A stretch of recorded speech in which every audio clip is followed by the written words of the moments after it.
Bom, pessoal, então voltando, né, no último vídeo a gente tratou desse problema, do problema de um cilindro que desliza aí, em que a gente conseguiu, né, descrevê-lo, os vínculos em termos de vínculos não holônomos, no entanto, foi possível de integrar esses vínculos, tá? Então, o que a gente tinha era esse problema que está aqui, e agora a gente vai passar por um problema um pouco mais completo, em que, na verdade, o que eu tenho é o seguinte: suponho que ao invés de ter um cilindro, eu tenha um anel, tá? Então, vou tentar desenhar aqui esse anel, certo? Deixa eu ver qual que seria a melhor forma de desenhar esse anel. Vou colocar aqui um sistema de eixos, tentar aumentar isso aqui. Certo? Então, tá aqui. Então, esse anel, ele anda no plano. Suponha que isso aqui seja o anel andando no plano. Não vai adiantar girar, mas se eu der uma esticadinha nele aqui e dar essa sensação, sei lá, eu acho. Tá, então, eu tenho esse anel aqui andando no plano. Beleza?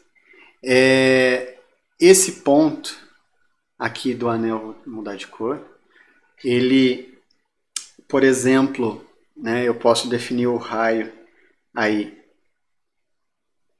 Vou tentar desenhar isso aqui, ó, o raio que determina esse ponto aqui, tá? Desse anel. Ele forma aí um ângulo θ com a direção x, certo? Então tem um ângulo θ. E por que eu dependo desse ângulo θ? Deixa eu tentar fazer isso melhor. Nossa senhora, duas vezes o mesmo erro não dá, né? Que eu vou fazer a terceira, olha lá, verdade. Fazer de novo, gente. Θ, aí. Porque o movimento desse anel, ele vai ser, por exemplo, isso aqui, ó. Ele vai estar andando, fazendo aí umas curvas, certo? Então, tanto a distância, que é essa que está aqui, né? O raio Rzinho que está aqui, quanto, tá? Estou colocando em módulo, quanto a posição, vai depender do percurso que ele está fazendo. E esse percurso, ele é determinado por uma velocidade, certo? Vou colocar aqui V. Beleza. E esse anel, ele rola sem deslizar. Então, se esse aqui for o centro desse anel, tá? Então, aqui, ó, o centro do anel. Então, eu posso determinar aqui um ângulo φ, de tal forma que a velocidade, como ele está andando, né, ele está rolando aqui, essa velocidade vai ser dada por r φ ponto. Então, V, que está aí, a velocidade com que ele anda, efetivamente aqui, vai ser r, que é o raio... Opa, desculpa que aqui eu chamei de r também, como se fosse a distância, vou chamar aqui de um r'. E esse r que aparece aí é o raio do anel, tá? R φ ponto é a velocidade, beleza? Agora, suponha que as coordenadas desse ponto aqui sejam... Deixa eu mudar de cor, para tentar deixar o desenho um pouco menos difícil de entender. Então, as coordenadas aí vão ser y e x, certo? De tal forma que a posição x vai variar com essa velocidade, né? Então, eu tenho aí que x ponto vai ser igual ao quanto ele anda, v, vezes o cosseno, ou seja, essa projeção, né? Então, a distância que ele anda aqui depende desse vetor. Então, isso aqui vai ser v cosseno de θ, enquanto que y ponto vai ser v seno de θ, tá?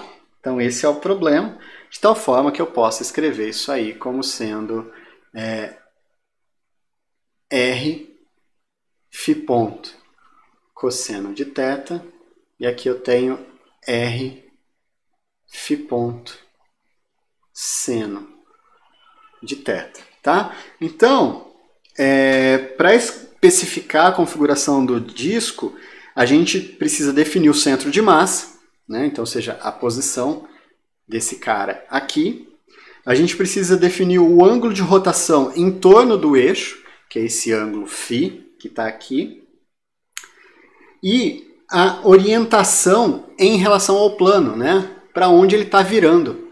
Por isso que é definido por... Eu podia até fazer diferente, gente, que é o seguinte, mudar esse vetor V aqui vai ajudar a entender isso.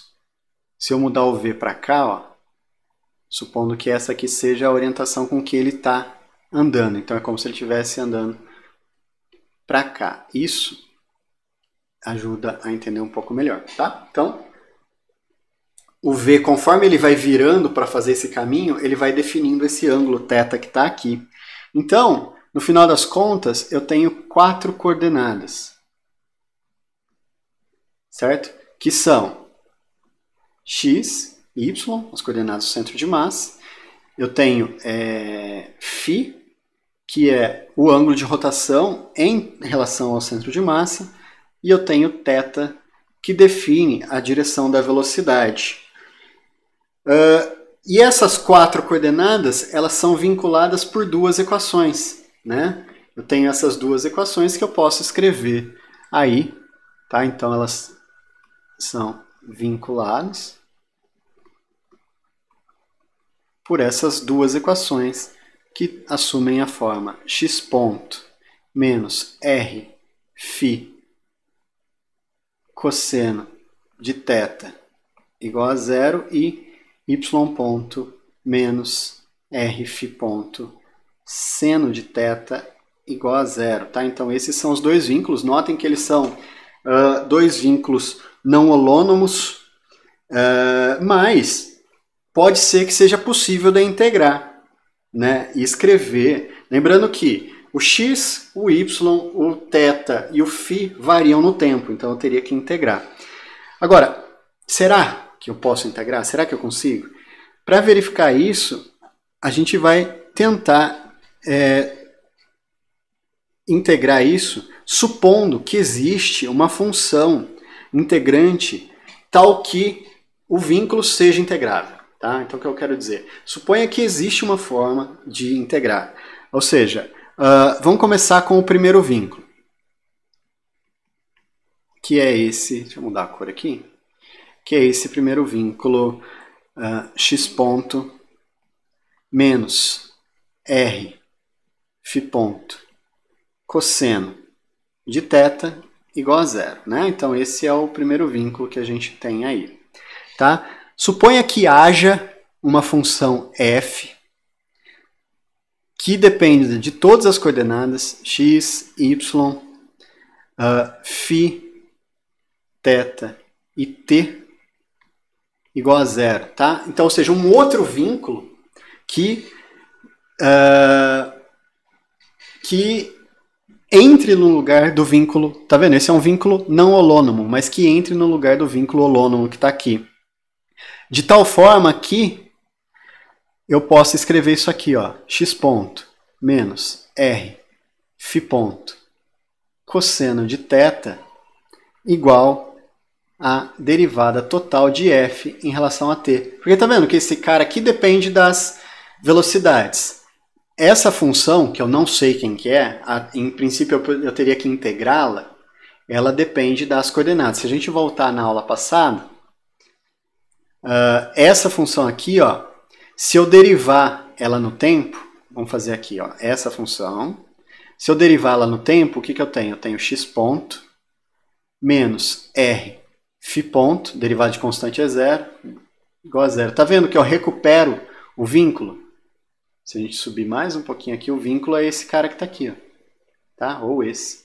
Tá vendo? Então, ou seja, essa função que está aqui faz as vezes da f maiúscula, tal forma que df dt igual a f minúscula, tá? Então, ou seja, é essa função f maiúscula que eu estou procurando. Aqui a gente conseguiu encontrá-la sem muito esforço. E para esse caso aqui? Quem é esse cara? Então a gente vai tentar o seguinte, determinar. E tem uma coisa interessante, que como isso aqui é igual a zero, então df dt, opa, vou tentar melhorar um pouquinho aqui, df dt igual a zero. Por quê? Porque eu tenho a equação de vínculo que implica que tudo isso aqui é igual a zero. Tá? E o que isso significa? Se a derivada de uma função em relação ao tempo é zero, então o f tem que ser constante no tempo, constante em t. Tá? Então essa é uma condição. Beleza? Então eu teria que encontrar essa função, que eu não sei quem que é. Outra possibilidade seria encontrar uma outra função, h, tá? Que dependa de x, y, φ, θ e t, tal que o produto dessa função pela expressão do vínculo x ponto menos f ponto cosseno de θ seja igual a df dt. Tá? Então, o que é? Eu vou lançar a mão de duas expressões. Quem que eu quero? Eu quero achar essa aqui. Mas, às vezes, isso não é tão fácil de se fazer. Então, eu multiplico o vínculo. Tá vendo? Porque isso aqui é zero, gente. Então, ou seja, qualquer função contínua bem comportada que eu colocar aqui, multiplicada por zero, tem que dar zero. E cumpre a condição que eu já tinha antes. Tá? Então, eu tenho uma função dessas variáveis. Isso aqui é muito comum da gente usar para resolver equações diferenciais, que é o chamado fator integrante.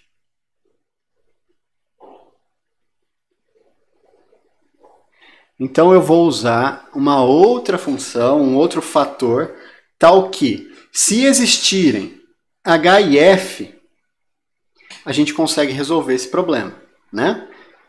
Essa que é a ideia, tá? H minúsculo, F maiúsculo.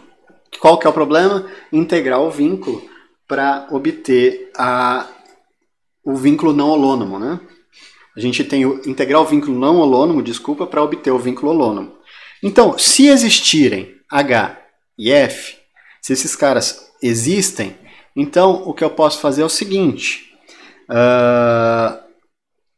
Eu posso derivar, né, fazer a multiplicação primeiro, né? Então, aqui é uma função, então vou supor o h. Como a gente vai primeiro pensar num fator mesmo, né, um número aí, tal que h... Primeiro, lembre-se, essa é uma primeira tentativa, tá? Então, tentar esse cara como sendo um número, um h, um fator mesmo. hx ponto, né, isso vezes o primeiro termo, menos h r φ ponto cosseno de θ. Isso aqui igual a derivada total de f em relação ao tempo. Mas lembrem-se que o f é uma função de todas as coordenadas. Ele não é uma função explícita do tempo. f, x, y, φ e θ.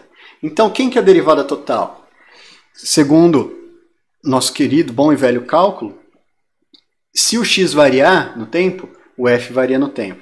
Se o y variar no tempo, o f varia no tempo. E assim sucessivamente. Então, se eu considerar isso aqui como variações independentes entre si, eu posso escrever a variação total como a soma das variações independentes. Então, isso aqui fica o quanto o f variou quando o x variou, certo? Vezes o quanto o x variou, x ponto, tá? dx dt. Então, df dx, dx dt.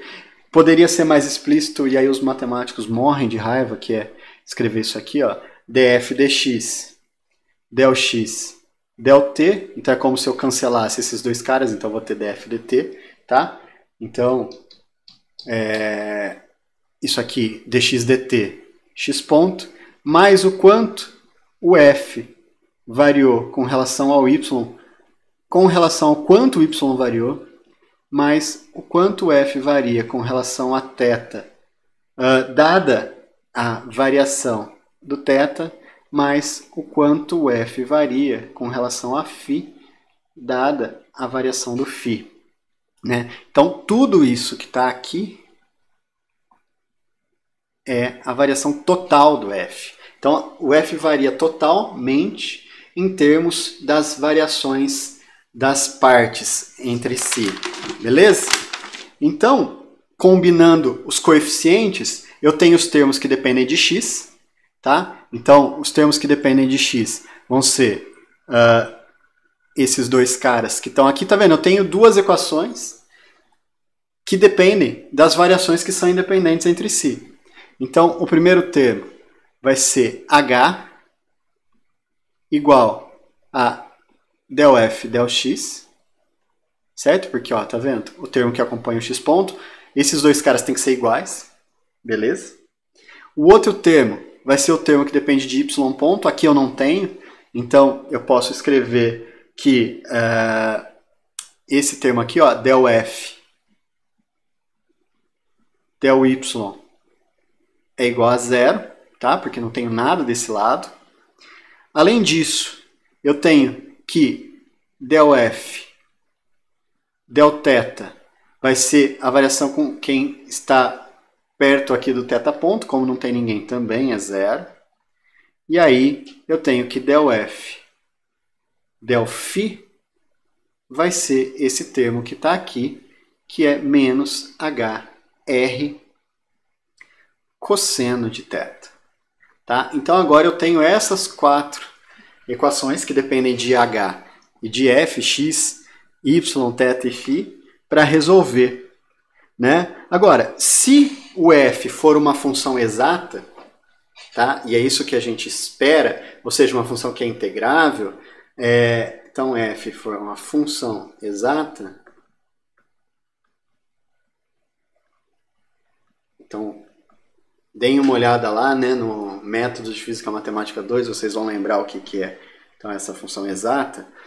As funções exatas são aquelas funções tal que a segunda são funções de várias variáveis, tal que a segunda derivada cruzada, então del f, del xi, onde xi é uma variável, del yi, onde o yi é outra variável. Note que o xi pode ser x, y, θ e φ, tá? O yi pode ser x, y, θ e φ. Ela tem que ser igual a derivada de del yi, del xi, certo? Essa é uma condição para quando, e isso funciona quando eu tenho realmente a solução de equações diferenciais de funções que são integráveis, tá? Né? Ou seja, funções exatas que são integráveis. Então, eu vou usar essa condição e o fato do f ser uma função exata e mostrar o seguinte. Primeiro ponto é que del f del t, né, na verdade df dt,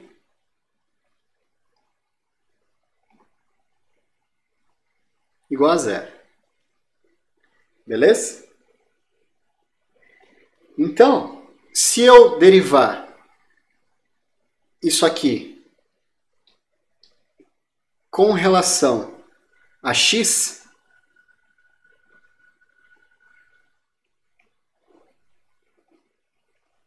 isso aqui tem que ser igual à derivada com relação ao tempo de del f del x, certo? Por conta das derivadas cruzadas aí, tá? Bom, esse primeiro termo é zero. Del f del x tem aqui, é h. Tá vendo? Esse cara aqui, ó, é h. Opa. Então eu tenho aqui ddt de h igual a zero. Primeira informação, h é constante no tempo. Constante em t. Essa é a primeira informação que a gente tira desse sistema, tá? Beleza? Então, ele não depende do t. O h aí, ele vai depender, por exemplo, de x, y, θ, φ, mas não do tempo. Beleza? Outro ponto é o seguinte, a gente tem esse termo que está aqui, ó, del F del θ igual a zero. Então vamos começar com ele. Del F del θ igual a zero. Se eu derivar isso em relação a x, então isso aqui fica del x de del F del θ. E, sendo uma função exata, isso aqui tem que ser igual a del θ de del F del x. Beleza? Esse termo que está aqui, ó, é outro belo e bonito zero. Tá? Então, aqui eu tenho del F del x, mas o del F del x é h. Tá? Então, eu tenho aqui del θ de h é igual a zero. Então, significa que o h não depende de θ. Então, ele vai ser um h de x, y e φ. Beleza? Porque ele não varia com θ. A derivada com relação a θ é igual a zero. E esse h está parecendo um n, um k, sei lá o que está aparecendo aqui. Deixa eu tentar melhorar. Aí, beleza. Então, ele não depende de θ. O que a gente tem também é o seguinte. Vamos olhar para a derivada de f com relação a φ. Que é essa que aparece aqui. Beleza? Então, del F del φ. Então, eu tenho aí del F del φ, certo? E aí, eu vou derivar ela. Como eu tenho uma função aqui que vai depender de x, então eu vou derivar com relação a x. Então, del x de del F del θ, que é igual a del F. Desculpa, deixa eu fazer separadinho. Del φ de del F del x. Tá? Esse lado aqui eu tenho. Porque esse lado aqui, ó, del F del θ, desculpa, del F del φ é menos h. Deixa eu ver aqui, é isso. Esse termo, menos hr cosseno de θ. Então eu tenho aqui d dx de menos hr cosseno de θ. Tá? Isso aqui é igual a del F del x. Né? Só que del F del x, se a gente voltar aqui, ó, é h. Então eu tenho aqui del φ de h. Nota que nada aqui depende de x. Então, a derivada parcial dessa função com relação a x é zero. Então, del h del φ é zero. Então, mais uma vez, o h depende aí só de x e y. Beleza? Tranquilo? Ele não depende de θ. Tá? Da mesma forma, eu posso, vamos pegar outra cor aqui, já usei o verde e vermelho. Eu posso olhar para a expressão de del F del φ, que eu tenho aqui, e derivá-la com relação a θ. Del θ de del F del φ, isso aqui igual a del φ de del F del θ. Tá? Esse lado aqui, ó, vai ser a derivada, né? Deixa eu pôr uma setinha para não. A derivada com relação a θ dessa função que está aqui, ó, menos hr cosseno de θ. Tá? Beleza? Igual a esse lado, ó, del F del θ. Se eu olhar o del F del θ, isso aqui é zero. Beleza? Então, isso aqui é igual a zero. O que eu tenho aqui é, o h não depende de θ. A gente já mostrou isso aqui. O r não depende de θ. Então, eu tenho menos hr, a derivada de cosseno de θ com relação a θ, que é menos o seno de θ. Igual a zero.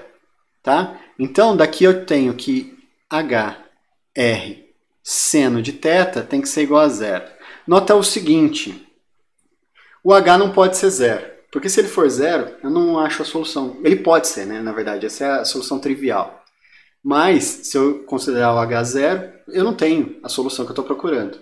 Então, essa expressão só vai ser verdadeira se o seno de θ for igual a zero. O seno de θ é igual a zero toda vez que eu tiver um múltiplo de π. Certo? Beleza? Então, toda vez que eu tiver um múltiplo de π. No entanto, o θ, se a gente voltar aqui, ele só vai ser um múltiplo de π se ele estiver andando em linha reta em relação a direção aqui. Então, eu teria um movimento só unidimensional, que é o caso que a gente já tem lá. Então, ou seja, eu só teria um movimento em y, não teria um movimento em x. Então, esse cara aqui, ele vai ser diferente o θ em geral vai ser diferente de nπ para esse caso desse cilindro andando. Isso implica que, no final das contas, o h é igual a zero se eu tiver um movimento bidimensional. Então, ou seja, não existe uma função das coordenadas que faça a primeira das equações de vínculo ser integrada. Então, ou seja, eu nem olhei para a segunda. Só olhando para a primeira, não tem uma função h que eu consiga fazer isso. Tá? Então, a rigor, para dizer que um sistema de vínculos é holônomo, quando ele for função da velocidade, deve ser possível a gente integrar todos os vínculos, não só esse. Tá vendo? Aqui a gente tentou integrar um, e o primeiro que a gente tentou a gente já não conseguiu. De modo completo, eu tenho que